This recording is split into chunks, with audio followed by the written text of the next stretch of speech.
Hello বন্ধুরা, চলে এলাম জামাই ষষ্ঠীর দিন সকাল সকাল শ্বশুর বাড়িতে জামাই ষষ্ঠী নিতে। শুরু হচ্ছে আমাদের বরণ। বরণ দিয়ে শুরু হচ্ছে জামাই ষষ্ঠী। দেখো, এই আমি বসে আছি, শাশুড়ি মা বরণ করছে। হাঁস এই বরণ শুরু হলো। কত রকমের জিনিস দেখো আয়োজন আছে, মিষ্টি, ফল। পায়েস এই আর একটু জামাইয়া বসে আছে, এক এক করে হবে।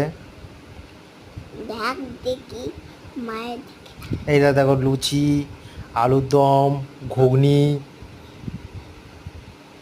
এই তরমুজ, তনু মগরাহাটের স্পেশাল মিষ্টি দই, মগরাহাটের আনারস। দেখো বন্ধুরা, কেমন লাগছে একটু দেখো ভালো করে, ভিডিওগুলো দেখো, সাবস্ক্রাইব করো, লাইক করো, কমেন্ট করো, এগিয়ে দাও ধীরে ধীরে সবাইকে।